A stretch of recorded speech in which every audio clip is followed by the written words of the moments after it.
उत्तर प्रदेश के कोने कोने से आए हुए पार्टी के सभी छोटे बड़े पदाधिकारी, जनप्रतिनिधि, नेता एवं कार्यकर्तागण, जैसा कि आप लोगों को ये विदित है कि आज बहुजन समाज पार्टी के जन्मदाता एवं संस्थापक मान्यवर श्री कांशीराम जी की 19वीं पुण्यतिथि है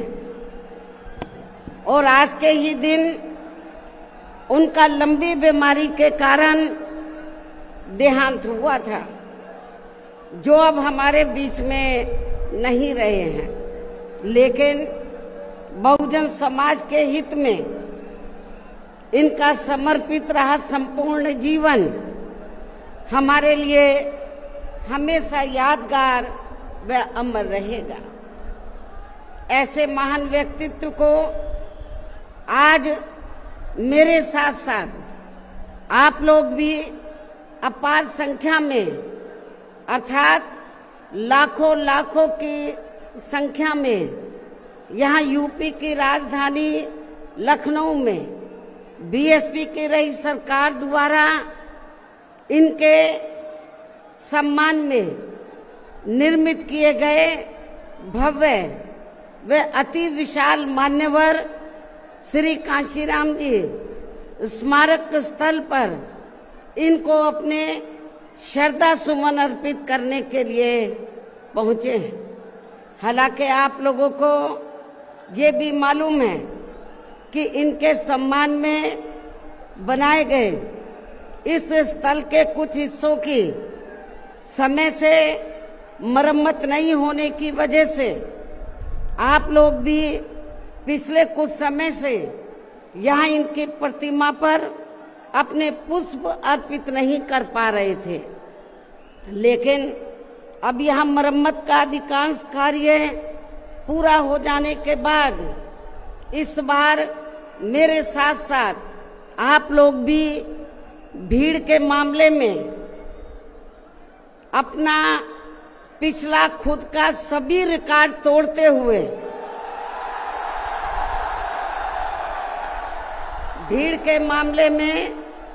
अपना पिछला खुद का सभी रिकॉर्ड तोड़ते हुए यहाँ लाखों लाखों की संख्या में इस स्थल पर मान्यवर श्री कांशीराम जी को अपने श्रद्धा सुमन अर्पित करने के लिए पहुंचे हैं, जिसके लिए पार्टी आपकी बहुत बहुत आभारी है। साथ ही वर्तमान राज्य सरकार की भी बहुत बहुत आभारी है और इसलिए आभारी है क्योंकि इस स्थल को देखने वाले लोगों के टिकटों का इकट्ठा हुआ पैसा पूर्व की रही सपा सरकार की तरह वर्तमान भाजपा की राज्य सरकार ने इसे दबाकर नहीं रखा है, बल्कि पार्टी के आग्रह करने पर इसकी मरम्मत करने पर पूरा खर्च किया है। इस संबंध में मैं आप लोगों को ये बताना चाहती हूँ, जब यूपी में हमारी सरकार थी और ये मान्यवर श्री कांशीराम जी के आदर सम्मान में ये जो विशाल स्मारक स्थल जब बनाया गया था, तो हमने उसी समय हमारी सरकार ने ये व्यवस्था की थी कि हम देखने वालों के लिए इस पर हम टिकट की व्यवस्था करेंगे और इसका जो पैसा आएगा टिकट का, तो वो किसी और मद पर खर्च नहीं किया जाएगा, बल्कि जितने भी उत्तर प्रदेश की राजधानी लखनऊ में जो स्मारक बने हैं, पार्क बने हैं, तो उनके रख रखाव पर खर्च किया जाएगा। तो ये हमने व्यवस्था की थी। लेकिन दुख की बात यह है कि जब वर्तमान भाजपा की सरकार से पहले यहाँ सपा की सरकार थी, तो सपा की सरकार ने उस टिकट के पैसे को दबा कर रखा, एक पैसा खर्च नहीं किया इनके रख रखाव पर, और हालत बड़ी जर्जर हो गई थी स्थलों की। यही नहीं, और भी स्थल थे, पार्क थे, उनकी हालत बड़ी खराब हो गई थी। तो तब मैंने उत्तर प्रदेश के मुख्यमंत्री जी को ये कहा, लिखित चिट्ठी के जरिए उनसे रिक्वेस्ट किया कि हम आपसे ये नहीं कहते कि दूसरे मत का पैसा आप इनके रख रखाव पर लगाओ, तो जो देखने वालों का टिकटों का पैसा काफी बड़ी तादाद में इकट्ठा हो गया है गवर्नमेंट के पास, उस पैसे को इनके रख रखाव पर लगाया जाए। तो उत्तर प्रदेश की वर्तमान भाजपा की सरकार ने इस मामले को दिखवाया पूरा, और उसके बाद उन्होंने हमें कमिट किया, प्रॉमिस किया कि हम जो भी पैसा टिकटों को आया है हम दूसरे मत पे नहीं लगाएंगे, बल्कि इन स्थलों के रख रखाव पर लगाएंगे। उन्होंने ये लगाया, इसलिए हमारी पार्टी उनकी आभारी है। लेकिन वहीं दूसरी तरफ समाजवादी पार्टी कि जब यूपी में सरकार थी और ये स्थल बन चुके थे, तो उन्होंने इनके रख रखाव पर कोई पैसा खर्च नहीं किया, टिकटों का पैसा दबा कर रख लिया। लेकिन जब अब वो सत्ता से बाहर है समाजवादी पार्टी, तो अभी 2-3 दिन पहले वो मीडिया में खबर छपवा रहे थे कि हम मान्यवर श्री कांशीराम जी के सम्मान में संगोष्ठी करेंगे। लेकिन जब वो सरकार में रहते हैं तो ना उन्हें पीडीए याद आता है और ना मान्यवर श्री कांशीराम जी की जयंती और ना ही पुण्यतिथि उनको याद आती है सरकार में रहकर। लेकिन जब वो सत्ता से बाहर हो जाते हैं तो समाजवादी पार्टी को फिर याद आता है कि हमें संगोष्ठी करनी चाहिए। मैं सपा मुखिया अखिलेश यादव से मैं ये पूछना चाहती हूँ, यदि मान्यवर श्री कांशीराम जी के प्रति आपका इतना ही आदर सम्मान था, तो जब यूपी में मेरी सरकार थी तो मेरी सरकार ने अलीगढ़ मंडल में कासगंज के नाम से अलग से जिला बनाया, उस जिले का नाम मान्यवर श्री कांशीराम जी नगर के नाम से रखा था।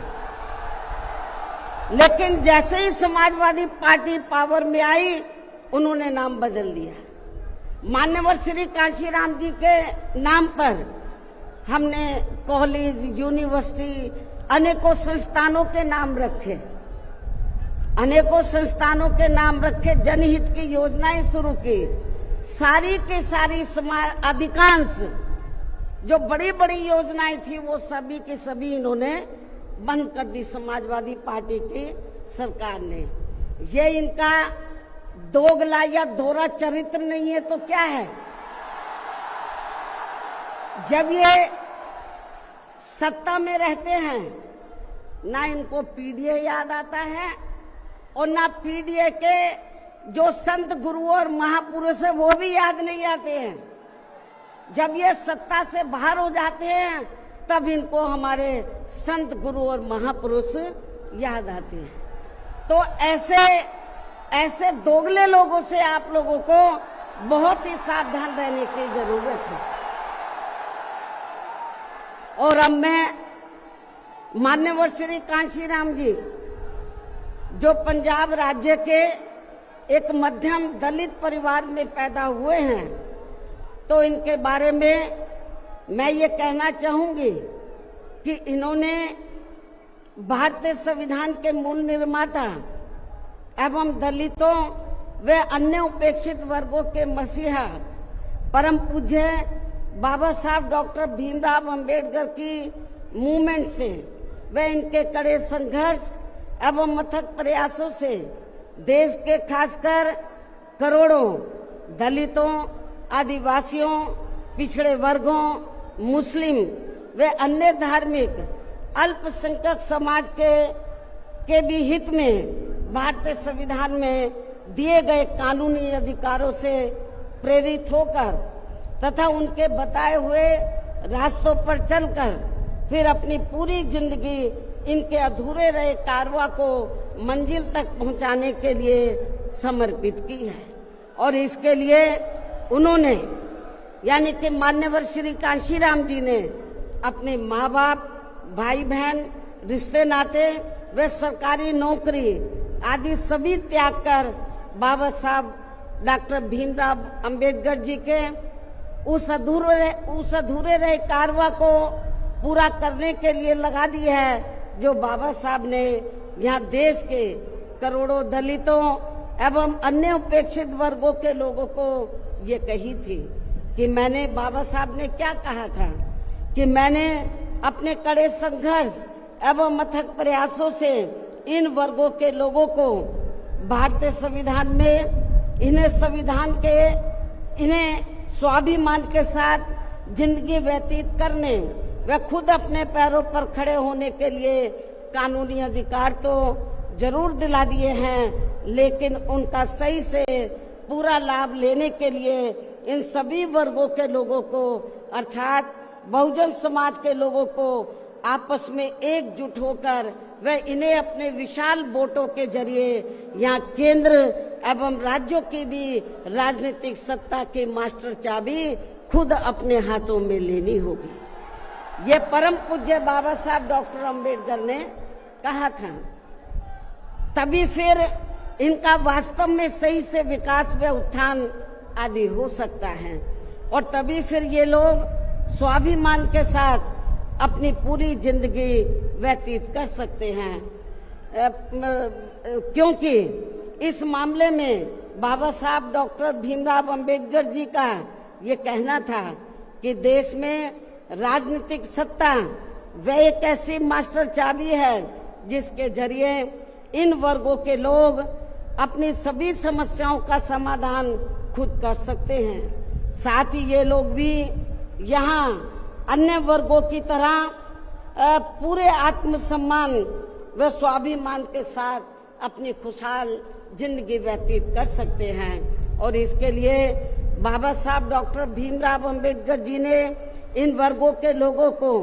जो भी रास्ते दिखाए तो वे उनके जीते जी तो